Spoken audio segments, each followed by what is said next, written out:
بسم اللہ الرحمن الرحیم يا أيها الذين آمنوا كونوا قوامين لله شهداء بالقسط ولا يجرمنكم شنآن قوم على ألا تعدلوا اعدلوا هو أقرب للتقوى واتقوا الله إن الله خبير بما تعملون. ومن يضلل فلا هادي له أشهد أن لا إله إلا الله وحده لا شريك له وأشهد أن محمدا عبده ورسوله أرسله بالحق بشيرا ونظيرا وداعيا إلى الله بإذنه وسراجا منيرا. أما بعد فإن خير الحديث كتاب الله وخير الهدي هدي محمد صلى الله عليه وسلم وشر الأمور محدثاتها وكل محدثة بدعة وكل بدعة ضلالة وكل ضلالة في النار أو كما قال عليه الصلاة والسلام. أيها المسلمون، قال الله عز وجل في كتابه الكريم: أعوذ بالله السميع العليم من الشيطان الرجيم، بسم الله الرحمن الرحيم. يا أيها الذين آمنوا اتقوا الله حق تقاته ولا تموتن إلا وأنتم مسلمون. وقال ربكم يا أيها الناس اتقوا ربكم الذي خلقكم من نفس واحدة وخلق منها زوجها وبص منهما رجالا كثيرا ونساء واتقوا الله الذي تساءلون به والأرحام إن الله كان عليكم رقيبا.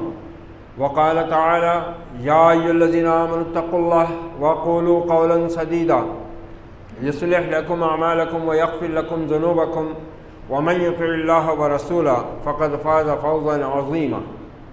وعن النبي صلى الله عليه وسلم قال: لا يؤمن أحدكم حتى يكون هواه تبعا لما جئت به أو كما قال عليه الصلاة والتسليم. صدق اللہ العظیم.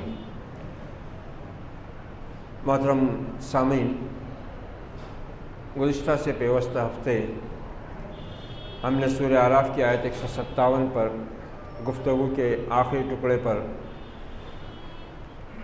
ایک سلسلہ جو ہمارا چل رہا تھا اس پر گفتگو سنی تھی. اس ہفتے میں نے کہا تھا کہ نبی صلی اللہ علیہ وسلم کی رسالت پر ایمان لانے کے بعد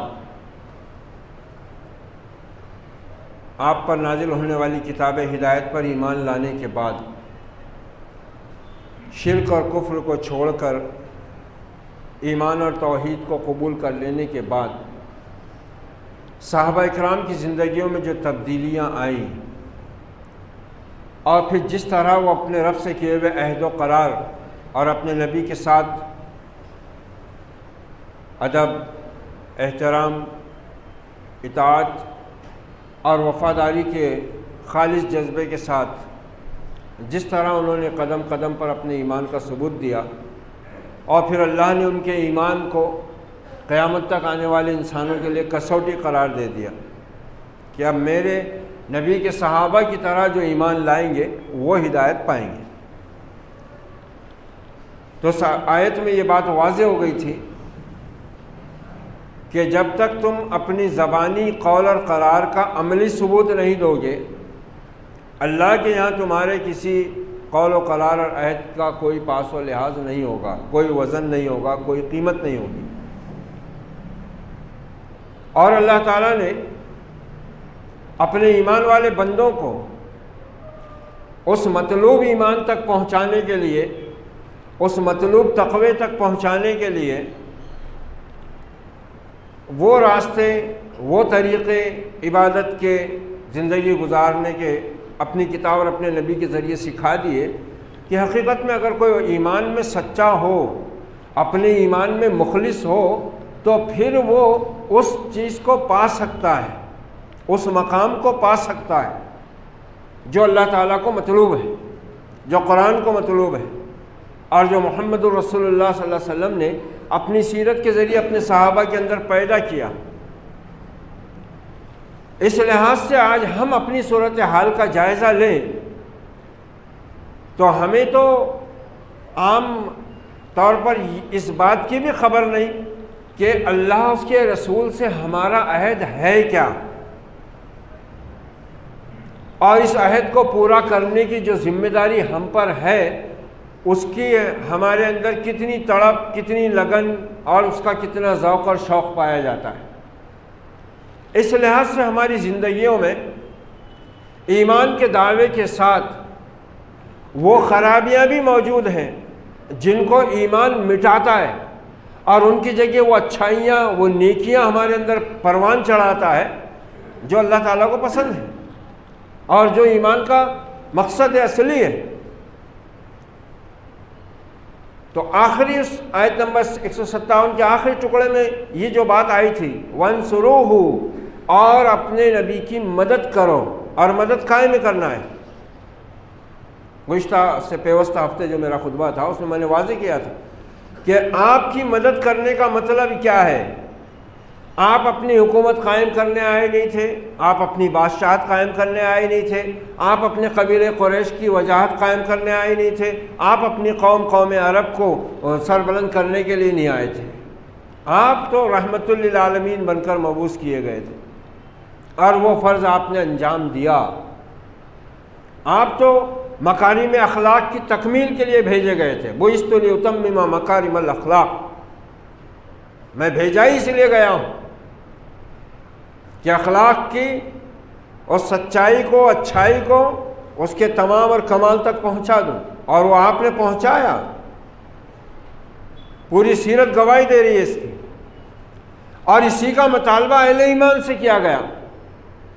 اپنی امت سے آپ نے یہی مطالبہ کیا کہ تم دنیا انسانیت کے ہادی ہو، رہبر ہو، خیر امت ہو، امت وسط ہو۔ مجھ پر ایمان لانے کا تقاضا یہ ہے کہ جس مقصد اور جس مشن کے ساتھ مجھ کو میرے رب نے بھیجا اور اپنے فضل سے اس کی تکمیل فرمائی، اب قیامت تک اس مشن کو تم نے لے کر چلنا ہے۔ ہم کو اندازہ نہیں ہے کہ آج یہ دنیا کتنی پیاسی ہے، حق کی متلاشی ہے، حق کو ڈھونڈ رہی ہے۔ اگر مسلمان اپنے دین پر قائم ہوتے، اپنے نبی کی سنت ثابتہ سے جڑے ہوتے، اور آج بھی وہ اپنے اندر چیز پیدا کر لے، دنیا کا نقشہ انشاءاللہ تیزی سے بدل جائے گا، انتہائی تیز رفتاری کے ساتھ بدل جائے گا۔ مگر شرط یہ ہے کہ ہمارے اندر وہ ایمان اور وہ اطاعت اور بندگی کا خالص جذبہ بیدار ہو جس سے آج بھی ہم غفلت میں ڈوبے ہوئے ہیں، اور جس کو آج بھی ہم سمجھنا تک بھی نہیں چاہتے۔ ہم سے اپنی زندگی کا یہ روٹین جو ہے جس پر ہم چل رہے ہیں یہ بدلا نہیں جاتا، اور ہم بدلنا نہیں چاہتے۔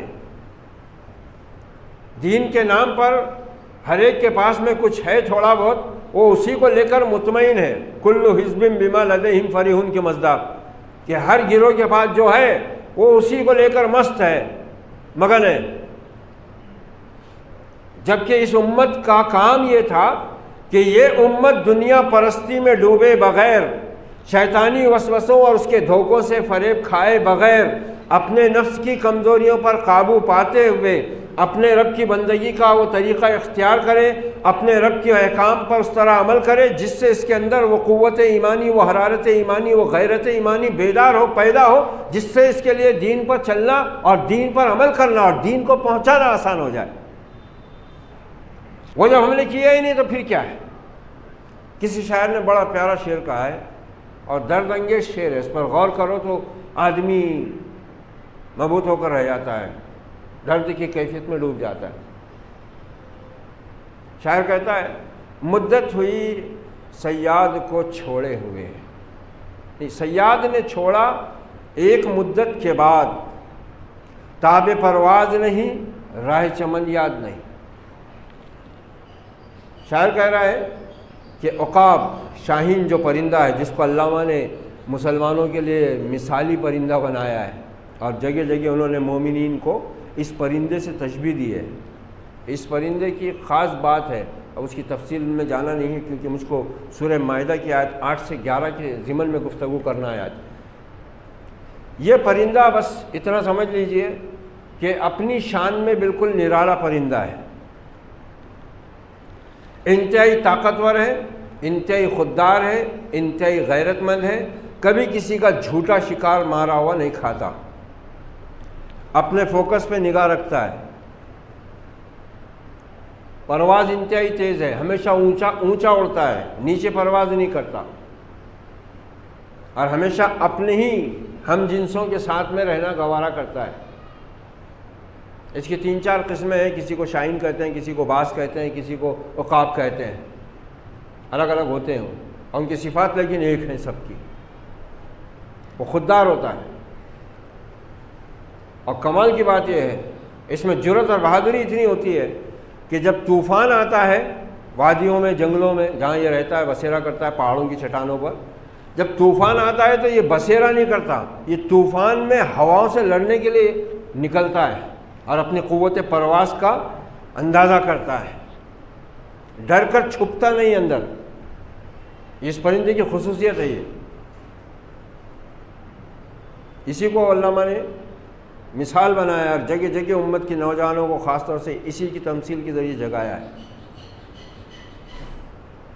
تو یہ اسلام بھی اپنے ماننے والوں کو اسی مقام پر دیکھنا چاہتا ہے کہ ہمارے اندر وہ غیرت، وہ خودداری، وہ اتحاد، وہ اتفاق اور اپنے مرکز پر نگاہ رکھنے کی وہی صفت پیدا ہو۔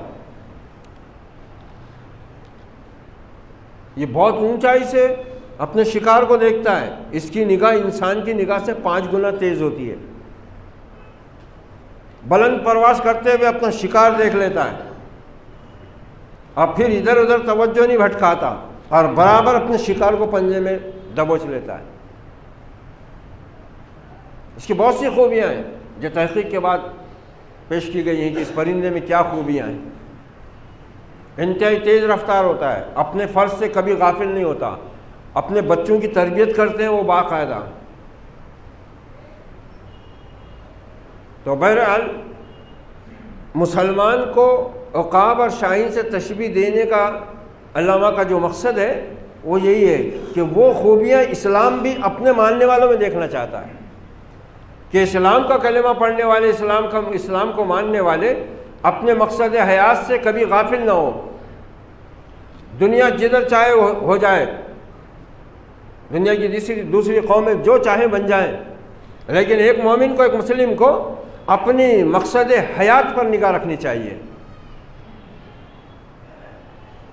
علامہ شبلی نے بھی اس ضمن میں ایک بہت اچھی بات کہی تھی کہ دنیا کے دیگر اقوام اور لوگوں کی ترقی یہ ہے کہ وہ آگے بڑھتے چلے جائیں، آگے بڑھتے چلے جائیں، جتنا بڑھ سکتے ہیں بڑھ جائیں، مگر مسلمانوں کی ترقی یہ ہے کہ وہ پیچھے ہٹتے چلے جائیں، پیچھے ہٹتے چلے جائیں، یہاں تک کہ صحابہ اکرام کی سب سے جا ملیں۔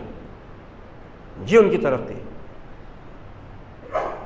مگر ایسا فتنہ پیدا ہوا اور پھر ترقی کے نام پر، آزادی کے نام پر، تعلیم کے نام پر، دنیا کے نام پر، مجبوری کے نام پر، حالات کے نام پر، وہ پھر فتنے مسلمانوں میں پیدا ہوئے اور جگہ پاتے چلے گئے کہ مسلمان پھر دھیرے دھیرے اپنے اصل مقصد سے ہٹتے ہی چلے گئے۔ اب ان کے نزدیک یہ مقصد ہی نہیں رہا کہ ہماری ذمہ داری اس دنیا میں کچھ اور ہے اور دوسرے لوگوں کا اس دنیا میں جینے مرنے کا مقصد کچھ اور ہے۔ ان سعیکم لشتی، تمہاری کوششیں مختلف ہیں، الگ الگ ہیں، لیکن مومن کی کوشش تو جو وہ جہاں بھی رہے ایک ہی ہونی چاہیے۔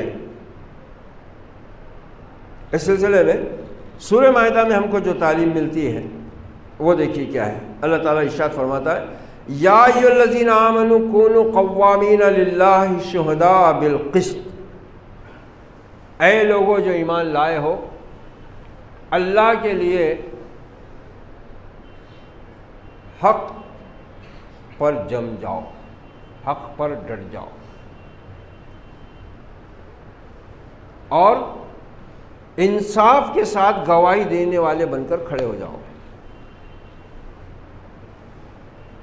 اس آیت کے پہلے اس ٹکڑے میں دونوں حقوق کا ذکر آ گیا ہوا ہے، ایک ہے حقوق اللہ اور ایک ہے حقوق العباد۔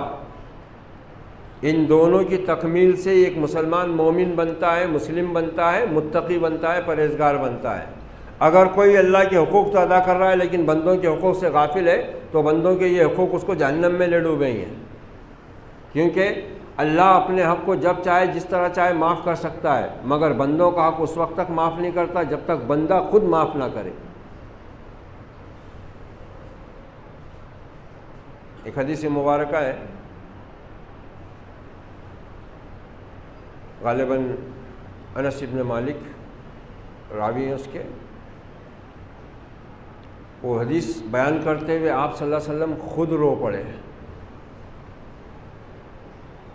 بیان فرماتے ہیں راوی کہ ایک مرتبہ ہم آپ کی مجلس میں بیٹھے ہوئے تھے کہ یکایک آپ ہنسنے لگے، اور ایسا ہنسے کہ آپ کے سامنے کے دندان مبارک نظر آنے لگے، کیونکہ عام طور سے آپ قہقہ مار کر تو کبھی ہنستے ہی نہیں تھے، صرف مسکراہٹ آپ کے چہرے پر چاندنی کی طرح بکھری ہوئی رہتی تھی۔ کبھی کبھار آپ اس طرح ہنستے تھے کہ آپ کے سامنے کے دندان مبارک نظر آتے تھے لوگوں کو۔ تو ہم نے کہا یا رسول اللہ، ہمارے ماں باپ آپ پر قربان، آپ کو ہنسی کیوں آئی؟ ارشاد ہوا کہ دو بندے اللہ رب العزت کے حضور پیش ہوئے، اللہ نے اپنے نبی کو بہت سی چیزیں دکھائیں تمثیل کے طور پر، تاکہ آپ امت کو بتا دیں کیا کیا ہو سکتا ہے وہاں، کیا کیا ہونے والا ہے۔ اللہ رب العزت کے حضور دو بندے پیش ہوئے، اس میں سے ایک بندے نے اپنے رب سے کہا، اے رب اپنے اس بندے سے میرا حق دلوائیے۔ اللہ تعالیٰ فرمائے گا کہ میرے بندے، تو جس سے اپنا حق وصول کرنا چاہتا ہے اس کے نامہ اعمال میں تو کوئی خیر اور نیکی باقی نہیں ہے، اور وہاں پر تو bank balance, A T M card یہ کچھ چلنے والا ہی نہیں نا، وہاں سودا یہی ہونے والا ہے، نیکی گناہ، گناہ نیکی۔ اللہ تعالیٰ اس بندے سے کہے گا کہ میرے بندے، اب اس کے نامہ اعمال میں یہ تو ایسا اپنے آپ کو مفلس بنا کر آیا ہے، یہ ساری نیکیوں کا اس نے ستیاناش کر دیا، دوسروں کے حقوق غصب کر کے یہ نیکیاں پہلے ہی برباد کر کے آیا ہوا ہے۔ تو کہا ٹھیک ہے، اس کے اعمال نامے میں اگر نیکیاں نہیں ہیں تو پھر یہ میرے گناہوں کا کچھ بوجھ برداشت کرے اب۔ اور یہ کہہ کر آپ صلی اللہ علیہ وسلم رو پڑے، آپ کی آنکھیں برس پڑی، وفاظت عینا ہو، آپ صلی اللہ علیہ وسلم کی دونوں آنکھوں سے اشک رواں ہو گیا۔ اور اس کے بعد آپ نے فرمایا وہ دن بڑا سخت ہوگا، اے لوگوں اس دن ہر ایک کی یہ خواہش ہوگی کہ کسی طرح اس کے گناہوں کا کچھ بوجھ دوسرے اٹھا لیں۔ وہ احساس، وہ ڈر، وہ خوف ہمارے اندر ہے ہی نہیں، کبھی خیال ہی نہیں آتا بولے سے بھی ہم کو۔ ہر آدمی آج بس اپنے حق کو وصول کرنے میں لگا ہوا ہے، ماں باپ اپنا حق وصول کرنے میں لگے ہوئے ہیں، اولاد اپنا حق مانگنے پر تلی ہوئی ہے، بیوی اپنے حق کی دعائی دے رہی ہے، شوہر اپنے حقوق کی دھوم مچا رہے ہیں، باقی کسی کو لیکن ان حقوق کا، ان ذمہ داریوں کا احساس نہیں جو آدمی کی نیکیوں کو گھن کی طرح، دیمک کی طرح کل میدان حشر میں چاٹ جانے والی ہے۔ جیسے اس حدیث مبارکہ میں آپ نے فرمایا، تدرون ما المفلس، جانتے ہو میری امت کا مفلس کون ہے، فقیر کون ہے، کنگال کون ہے؟ صحابہ نے دنیاوی اعتبار سے جواب دیا کہ یا رسول اللہ ہم تو اس کو مفلس سمجھتے ہیں جو درہم اور دینار نہیں رکھتا، روپیہ پیسہ نہیں ہے جس کے پاس۔ کہا نہیں، میری امت کا مفلس وہ ہے جو بہت سی نیکیوں کے ساتھ آئے گا، جنت کا اس کے لیے فیصلہ ہو جائے گا، لیکن اب قبل اس کے کہ فرشتے اس کو جنت کی طرف لے کر چلیں، لوگوں کی وہاں پر بھیڑ لگ جائے گی اور کہا جائے گا اے انصاف کے دن کے مالک، اس بندے سے ہمارا حق دلوائیے۔ کسی کو گالی دیا تھا بلا وجہ، کسی کو مارا تھا، کسی کا مال غصب کیا تھا، کسی کو بدنام کیا تھا، کسی پہ الزام لگایا تھا، کسی کی غیبت کی ہوئی تھی، یہ سارے معاملے ہوں گے۔ اللہ تعالیٰ کہے گا ٹھیک ہے، میرے بندوں کو ان کے حساب سے اس کی نیکیاں دیتے چلے جاؤ۔ آخر والے میری امت کا وہ بد نصیب شخص، وہ کنگال، وہ اصل فقیر، یہاں تک اس کی حالت ہو جائے گی کہ اس کی نیکیاں حقداروں میں بانٹ دی جائیں گی، باقی حقدار ابھی باقی رہیں گے، تو حکم ہوگا کہ اب اس کے گناہ جو اس کی ان کے جو گناہ ہیں وہ اس کے عمل نامے میں منتقل کرو، اور اس کے بعد فیصلہ ہوگا اسے لے جا کر اوندھے منہ جہنم میں چھونک دو۔ اللہ ہم سب کی اس مفلسی اور بیچارگی سے حفاظت فرمائے۔ یہ صورتحال اتنی بدترین، بار بار تمثیل کے ذریعے واضح فرمائی آپ نے۔ قرآن مجید نے خود کئی منظر پیش کیے ہوئے ہیں، مگر ہم کو تو ان چیزوں کے نہ پڑھنے کی فرصت، نہ سننے کی فرصت، نہ سمجھنے کی طاقت۔ اور یہاں قرآن مجید کہہ رہا ہے یا ایھا الذین آمنو. اب ظاہری بات ہے قرآن کے احکام پر عمل کرنا اسی وقت ممکن ہوگا جب ایمان کی کیفیت ہمارے اندر موجود ہو، کیونکہ قرآن نے ایمان والوں کو خطاب کیا ہے اور سب سے پہلے مخاطب اس کے صحابہ کرام تھے. ان سے وہ کہتا تھا اے لوگوں جو ایمان لائے ہو اب ہمارے نبی پر، اس کتاب پر، یہ کرو وہ کرو، اس سے بچو اس سے رکو، یہ چھوڑو وہ چھوڑو، یہ ترک کرو اس کو اختیار کرو. اور وہ بس مانتے چلے گئے. قالوا سمعنا واطعنا غفرانک ربنا والیک المصیر. انہوں نے کہا کہ ہم نے سنا اور ہم اطاعت کے لیے تیار ہیں. اے رب ہم کو بخش دے، ہم تیری بخشش کے امیدوار ہیں، کیونکہ ہم کو پلٹنا تیری طرف. ہم کو تو اس کی طرف پلٹنے کا احساس ہی کبھی نہیں ہوتا. جنازوں کے ساتھ جانے، قبرستان میں موجود رہنے کے بعد بھی ہمارے ذہن میں خیال کبھی آتا نہیں کہ یہ منزل ہماری بھی کل آنے والی ہے. دنیا اس طرح دل اور دماغ پر چھائی ہوئی ہے. پھر دین کے نام پر مسلکوں اور جماعتوں کے فتنے ہیں جنہوں نے رہی صحیح کسر پوری کر دی ہوئی ہے. وہ خود ایک بدھ بن گئے ہوئے ہیں. اللہ رب العزت فرماتا ہے اے لوگوں جو ایمان لائے ہو کھڑے ہو جاؤ اللہ کے واسطے اور انصاف کی گواہی دینے والے بنو. اسلام کی اصل خوبی، مرکزی خوبی، بنیادی خوبی جو نہ صرف یہ کہ اسلام میں ہے بلکہ یہ پوری کائنات اسی پر کھڑی ہوئی ہے، اور اس کو اسلام کہتا ہے، قرآن کہتا ہے عدل و قسط. یہی بات سورہ رحمان میں کہی گئی ایک الگ مفہوم اور الگ پیرائے انداز بیان کے ساتھ. وَأَقِيمُوا الْوَزْنَ بِالْقِسْطِ وَلَا تُخْسِرُوا الْمِيزَانَ. جس طرح یہ پورا نظام کائنات عدل اور قسط کے نظام پر ٹھہرا ہوا ہے، اے ایمان والو تم بھی اسی عدل پر قائم ہو جاؤ. اللہ کی خاطر حق پر کھڑے رہو، جم جاؤ اور اللہ کی خاطر انصاف کی گواہی دینے والے بنو. وَلَا يَجْرِمَنَّكُمْ شَنَآنُ قَوْمٍ عَلَىٰ أَلَّا تَعْدِلُوا. اور دیکھو یہ عدل اس وقت پورا ہوگا، اس کی شان اس وقت تکمیل کو پہنچے گی جب کہ انصاف کے معاملے میں، حق کے معاملے میں تمہیں کسی کی دشمنی حق سے ہٹانے میں کامیاب نہ ہو. انصاف اسی کو کہتے ہیں کہ نہ کسی کی گہری سے گہری محبت میں انسان انصاف سے ہٹے اور نہ کسی کی شدید سے شدید دشمنی میں حق سے ہٹے.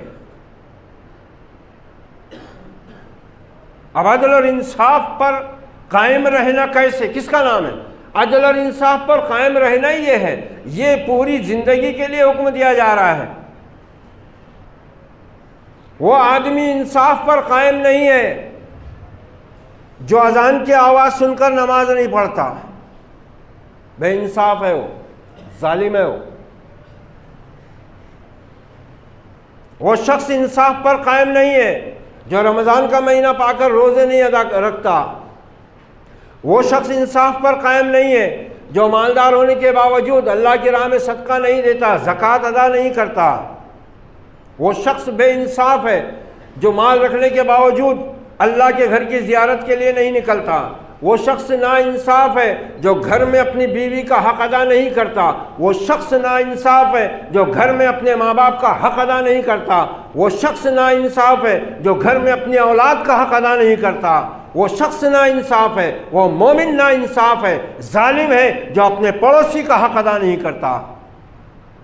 حق اور انصاف اتنا ہی نہیں ہے کہ کوئی دو جھگڑا کرنے والے فریق آ کر بیٹھے تو ان کے درمیان انصاف کے ساتھ فیصلہ کرو. نہیں، انصاف یہ ہے، انصاف یہ ہے کہ کوئی بھی ایمان والا حق اور انصاف کے معاملے میں شریعت مطہرہ سے ایک بال برابر بھی ادھر ادھر نہ ہٹے. انصاف اس کو کہتے ہیں. وَلَا يَجْرِمَنَّكُمْ شَنَآنُ قَوْمٍ عَلَىٰ أَلَّا تَعْدِلُوا اعْدِلُوا هُوَ أَقْرَبُ لِلتَّقْوَىٰ.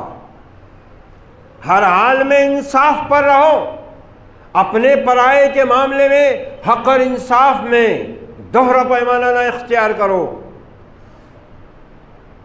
یہ چیز تقویٰ سے قریب ہے۔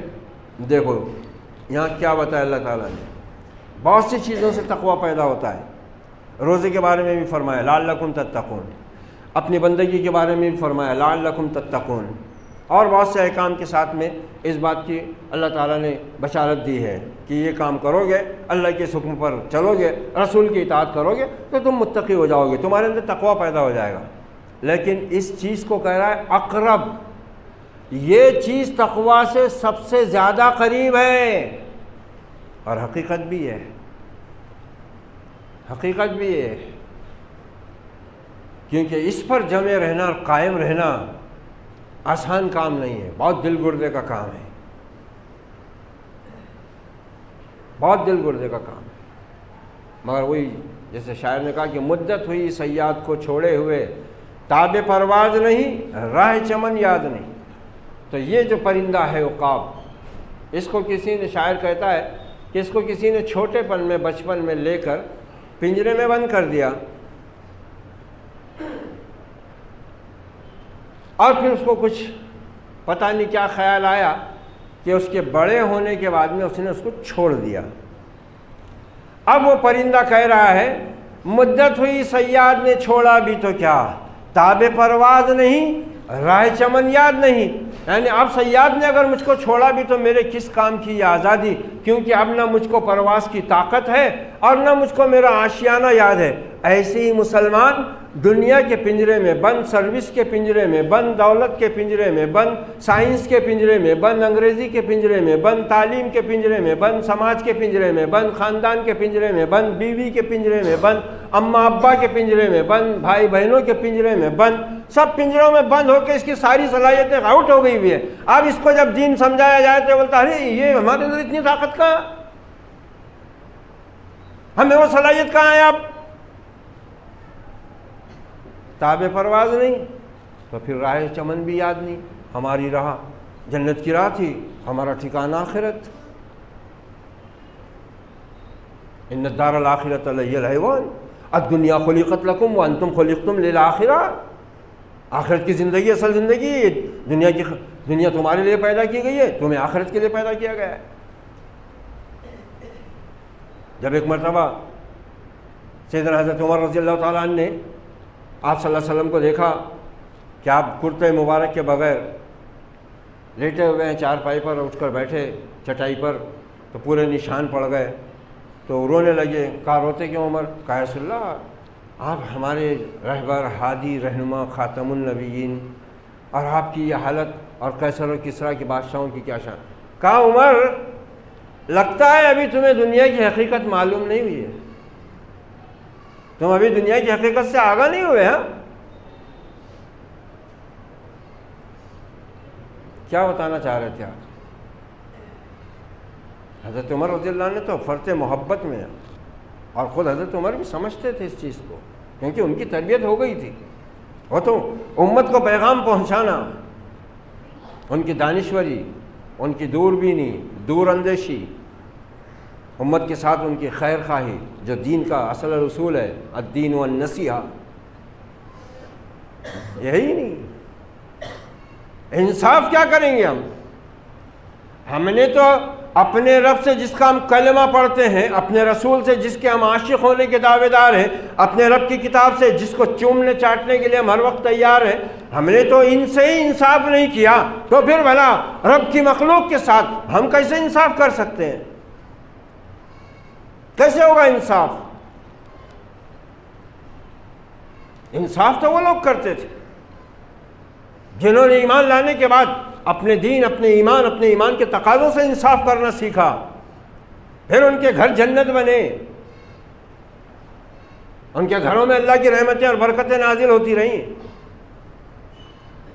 یہ تقویٰ سے سب سے قریب ترین چیز یہ ہے، اللہ تعالیٰ کہہ رہا ہے کہ ہر حال میں تم انصاف پر قائم رہو، اور انصاف کا مطلب سمجھو۔ انصاف کا مطلب یہی ہے کہ انسان اپنے رب کی مرضی اور اپنے رب کی بنائی ہوئی فطرت کے مطابق اسی طرح کاربند رہے جس طرح یہ پوری کائنات اس کے غلام بن کر چل رہی ہے، بغیر سرکشی کیے، بغیر نافرمانی کیے۔ اب انسان میں کمزوری ہے تو اس رب نے کہہ دیا اگر تم میں کمزوریاں ہیں بھی، لیکن تم اگر انصاف پر قائم رہو، رب کے بندے بن کر رہو، نبی کے امتی بن کر رہو، قرآن کی ہدایت پر چلتے رہو، اس کو اپنا امام بنا کر بڑھتے رہو، تو پھر تمہاری لفظشوں کو اللہ معاف فرما دے گا۔ قاضی شریح رحمۃ اللہ علیہ، یہ انتخاب تھے سیدنا عمر فاروق رضی اللہ عنہ کا، کیونکہ کسی نزاع کے موقع پر حضرت عمر رضی اللہ عنہ اور کسی سوداگر میں کوئی سودا طے ہوا تھا، گھوڑا خریدا گیا تھا، اور کچھ مسئلہ ہو گیا تو وہ نزاع ہو گیا۔ اب سیدنا عمر فاروق رضی اللہ عنہ امیر المومنین ہیں، پر وہ شخص جانتا نہیں ہے، وہ کہہ رہا ہے نہیں میں نے گھوڑا صحیح سالم دیا تھا، اب تم اس میں نقص لا رہے ہو تو تم نے کچھ کیا ہوگا، میں واپس نہیں لیتا۔ ایسا کچھ مسئلہ چل رہا تھا کہ کہا گواہی کون دے گا، فیصلہ کون کرے گا؟ وہاں قاضی شریح بھی تھے، اس وقت قاضی نہیں تھے وہ، حضرت شریح رحمۃ اللہ علیہ، تو ان کو بلایا گیا کہ شریح ذرا آؤ، یہ ذرا اس مقدمے کا فیصلہ کرو۔ حضرت شریح نے پوری بات سمجھی اور حضرت عمر کے خلاف فیصلہ دے دیا کہ امیر المومنین آپ غلطی پر ہیں۔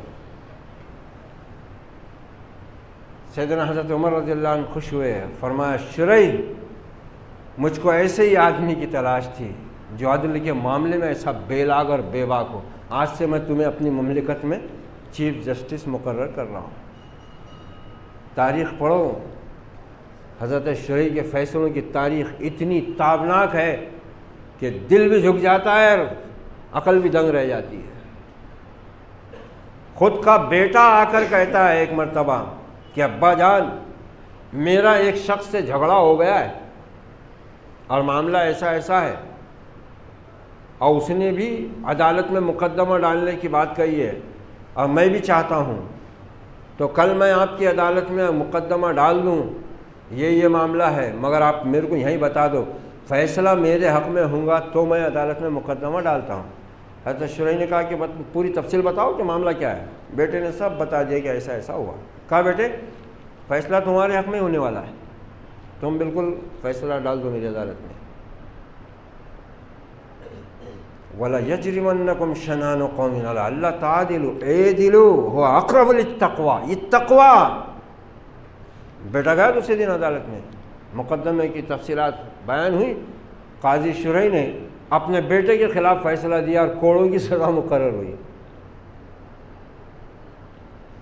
بیٹا گھر کو آیا، بولے ابا جان اگر میں آپ سے کل بات نہ کرتا اور آپ یہ نہ کہتے کہ میرے حق میں فیصلہ ہوگا تو مجھ کو کبھی افسوس نہیں ہوتا، لیکن آپ نے کہا کہ میرے حق میں فیصلہ ہوگا اور آپ نے مجھ کو سزا سنا دی، میرے خلاف فیصلہ دیا۔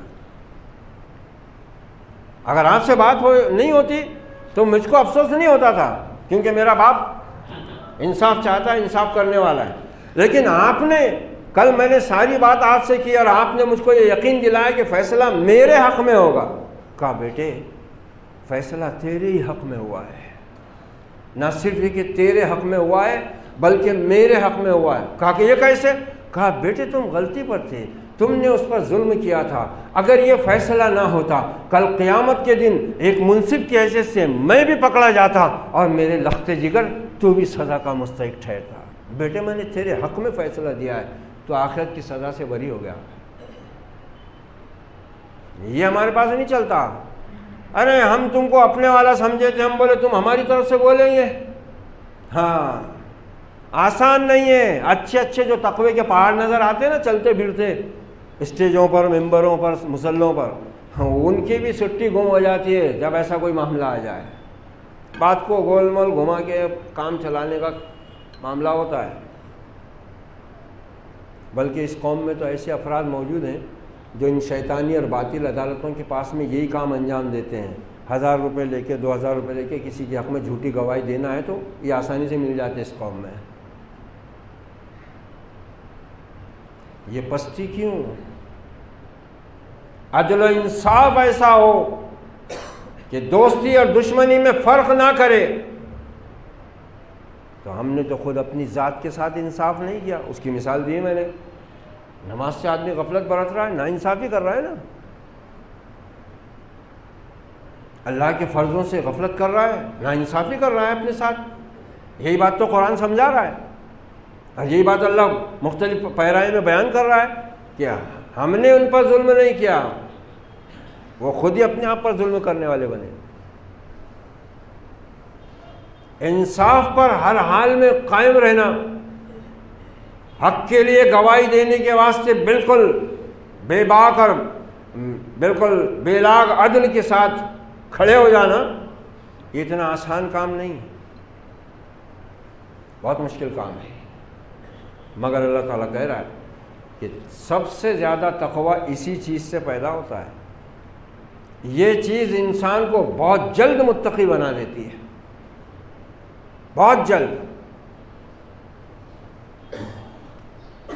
مگر یہ آسان کام نہیں ہے. وَلَا يَجْرِمَنَّكُمْ شَنَآنُ قَوْمٍ عَلَىٰ أَلَّا تَعْدِلُوا، کسی بھی قوم کی دشمنی تمہیں عدل اور انصاف سے نہ بھٹکائے. ہر حال میں انصاف پر رہو. اعدلوا، انصاف کرتے رہو. وہ اقرب للتقویٰ، یہ چیز تقویٰ سے بالکل قریب ہے.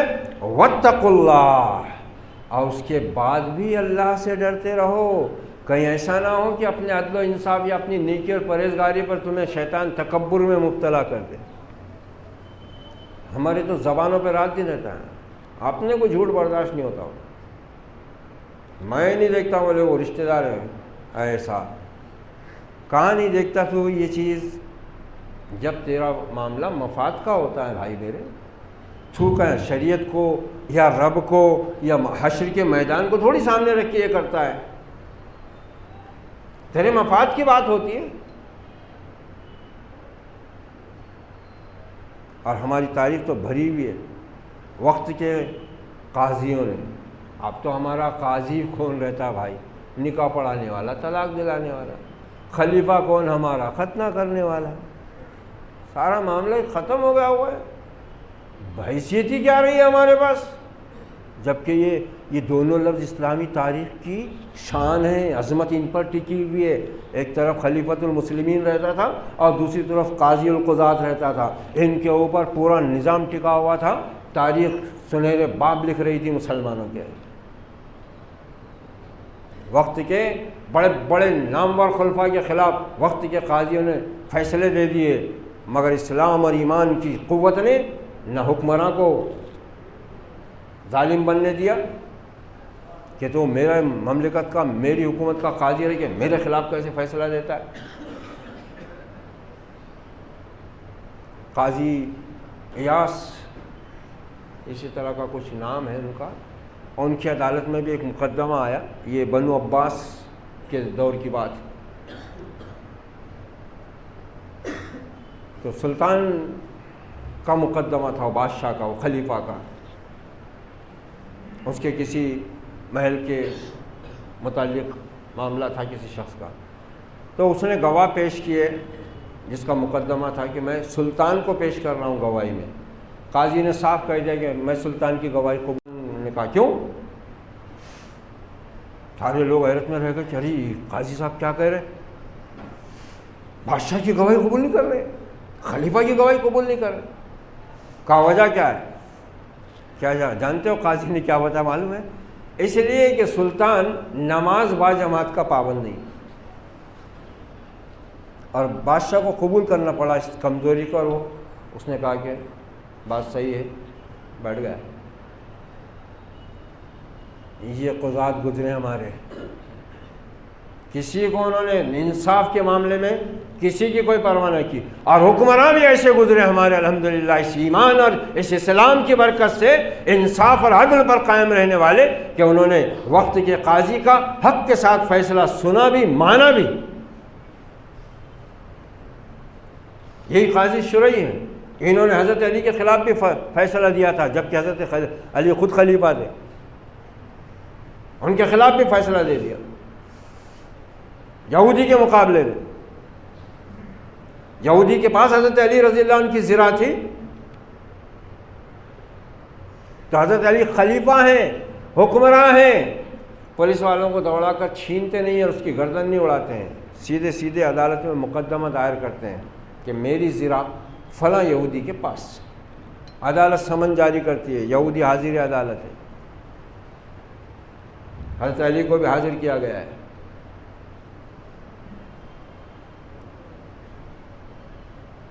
کہا کہ بولیے کیا بات ہے؟ کہا یہ زرا میری ہے۔ قاضی نے کہا گواہ؟ کہا یہ میرا بیٹا حسن اور یہ میرا غلام قمبر، یہ دونوں گواہ ہیں۔ کہا میں باپ کے حق میں بیٹے کی اور مالک کے حق میں غلام کی گواہی کو قبول نہیں کرتا۔ یہودی سے کہا کہ تیرا کیا کہنا ہے؟ کہا میرا یہ کہنا ہے کہ زرا میری ہے، اس کا ثبوت یہ کہ یہ میرے قبضے میں ہے۔ قاضی شروع نے کہا چلو مقدمہ باہر، چلو نکلو عدالت سے۔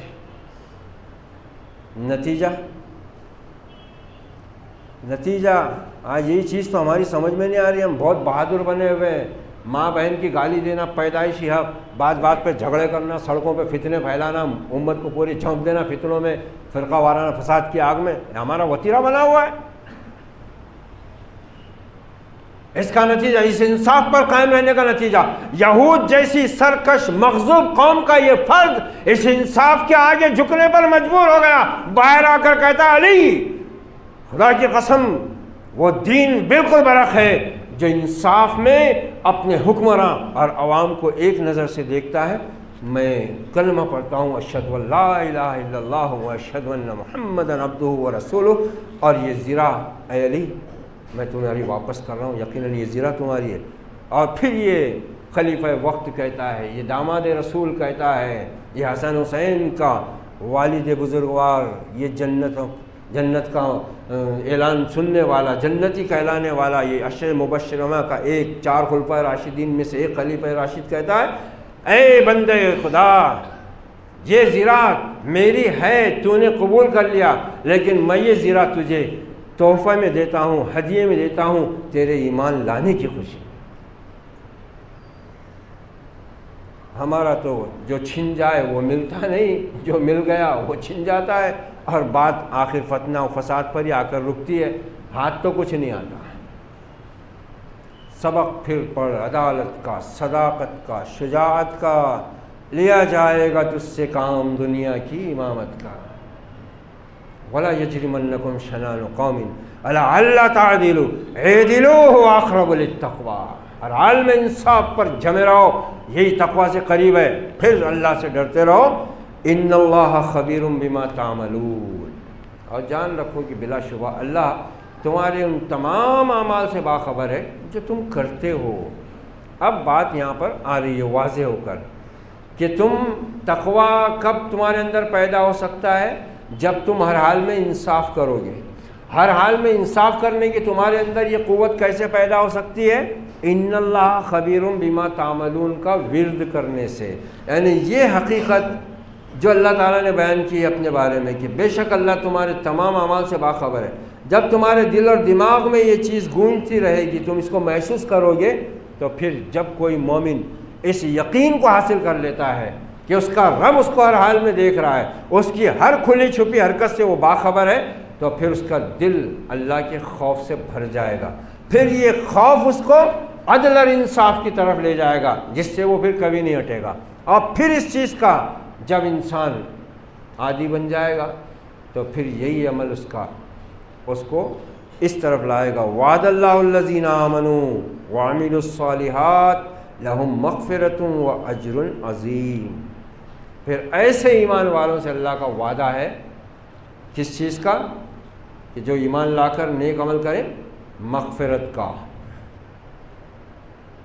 ہمارے ذہنوں میں تو بیٹھا ہوا ہے کہ ایمان والا جو بھی ہوگا آخر جنت میں جائے گا۔ کون سا ایمان والا؟ وہ قرآن نے ایک جگہ نہیں سینکڑوں جگہ واضح کیا ہوا ہے۔ جو وعد اللہ الذین آمنوا وعملوا الصالحات، اللہ کا وعدہ ہے ان لوگوں سے جو ایمان لائے، جنہوں نے نیک عمل کیے۔ اب جتنے نیک عمل ہیں وہی انصاف ہے، وہی انصاف ہے، اور اس پر قائم رہنے کا حکم دے رہی ہے۔ وعد اللہ الذین آمنوا، وعدہ ہے اللہ کا ان لوگوں سے جو ایمان لائے، وہ عمیل الصالحات، اور عمل نیک کیے۔ مطلب کیا ہوا کہ زبانی ایمان کا جمع خرچ کوئی معنی نہیں رکھتا جب تک کہ تم عملی طور سے اپنے مومن ہونے کا ثبوت نہ دو۔ اور صحابہ اکرام کی جو شان ہم گزشتہ مسلسل کئی ہفتے سنتے رہے ہیں، وہ بھی ہماری طرح انسان تھے نا۔ اتنی اونچی پرواز ان کو آئی کیسے؟ اتنی اونچی اڑان انہوں نے بھرنا سیکھی کیسے؟ اتنا اونچا مقام ان کو رب نے دیا کس بنیاد پر؟ صرف نسل کی بنیاد پر، عرب ہونے کی بنیاد پر، قریشی ہونے کی بنیاد پر نہیں، اس عدل اور قسط کے نظام پر وہ جم گئے۔ اور جب روم اور ایران کی سلطنتوں کو انہوں نے پلٹ دیا تو وہ اسی انصاف پر جمے رہے۔ ارے مسلمانوں کے اس انصاف کو دیکھ کر اور محمد الرسول اللہ صلی اللہ علیہ وسلم کے انتہائی بلند اور عظیم اخلاق کو دیکھ کر، جس کی گواہی خود قرآن نے دی ہے، وَإِنَّكَ لَعَلَىٰ خُلُقٍ عَظِيمٍ، ایک بدو آیا، آپ صلی اللہ علیہ وسلم اپنے صحابہ کے ساتھ موجود ہیں، سواری پر تشریف فرمائے، آیا اور پوری طاقت سے آپ کی چادر کھینچ کر بولتا ہے، اے محمد، یہ میرے دو اونٹ ہیں، ان پر مال لاد دے، یہ مال تیرا اور تیرے باپ کا نہیں ہے۔ آج کے عاشقان رسول بولتے ہیں، اور اس کی گردن مارو، عاشق رسول، گستاخ رسول، اس کی گردن مارو۔ اور صحابہ کرام موجود ہیں، طاقت ہاتھ میں ہے، مگر رسول اللہ کے سامنے کیا مجال ہے کسی صحابی کی کہ کوئی بات تو کر لے۔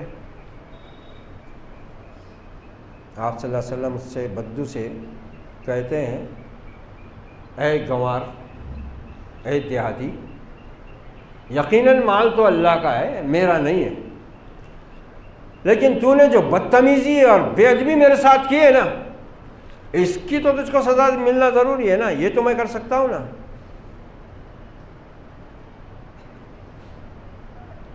الفاظ دیکھو بدو کے، یہی الفاظ ہیں اس کے، اے محمد صلی اللہ علیہ وسلم، یہ دو اونٹ ہیں میرے، اس پر مال لاد دے، اللہ کا دیا ہوا مال، یہ مال تیرا، تیرے باپ کا نہیں۔ آپ صلی اللہ علیہ وسلم فرما رہے ہیں کہ اے گوار، اے شخص، یقیناً مال اللہ کا ہے، لیکن تو نے میرے ساتھ جو بدتمیزی کی ہے، میں اس کی سزا تو دے سکتا ہوں۔ ہاں، کیا کہتا ہے بدو، الفاظ دیکھو اس کے، کیا کہتا ہے معلوم آپ صلی اللہ علیہ وسلم سے، نہیں اے محمد صلی اللہ علیہ وسلم، تم ایسا نہیں کر سکتے۔ آپ صلی اللہ علیہ وسلم بولے کیوں؟ میں کیوں نہیں کر سکتا؟ میرے پاس طاقت ہے، سب ہے، ایک حکم دوں گا تو ابھی تیرے ٹکڑے اڑ جائیں گے۔ ہمارے عاشق رسول تو کسی نے آپ کی شان میں گستاخ دیکھی تو وہ ہڑتال کر دیتے ہیں، جلوس نکالتے ہیں، دکان بند، اور جن میں عشق رسول نہیں ہے وہ منافق ہے، وہ کافر ہے، ان کو نبی سے محبت نہیں ہے۔ کیا محبت ہے نبی سے؟ ارے غلامی رسول، عشق رسول میں موت تو گوارا کر لینے کو تیار ہے، مگر نہ فاقے قبول ہیں، حرام خوریاں کر کے پیٹ بھرنے کی عادت پڑی ہوئی ہے، نہ نماز فجر قبول ہے، یہ قبول نہیں ہے نبی کی غلامی میں۔ اور وہاں نبی کے جانثار غلام، پسینے پر اپنا خون بہا دینے والے ایسے عاشق جو نہ کسی کو ملے آپ سے پہلے، نہ قیامت تک ملیں گے کسی کو، وہ کھڑے ہوئے ہیں، اور یہ گنوار بدو بدتمیزی اور بے ادبی کی حدیں پار کر گیا۔ اور پھر جب آپ کہہ رہے ہیں کہ میں اس کی سزا تو دے سکتا ہوں، تو اس پر بھی کہہ رہا ہے نہیں اے محمد، تم ایسا نہیں کر سکتے۔ کہا کیوں نہیں کر سکتے؟ تو کیا کہتا ہے معلوم ہے بدو، یہ ہو جائے نا، ہماری آسان بات نہیں، یہ تو نبی کا مقام ہے بھائی۔ بدو کہتا ہے محمد صلی اللہ علیہ وسلم اس لیے نہیں کر سکتے کہ تم کبھی برائی کا جواب برائی سے دیتے ہی نہیں۔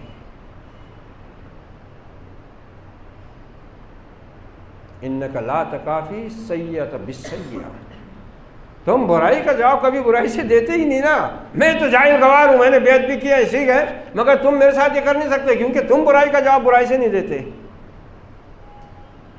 آج ہماری عملی صورتحال ذرا دیکھ لو کیا ہے، کیسے عدل کا نظام قائم ہوگا؟ ارے آج دنیا ہماری تلاش میں ہے،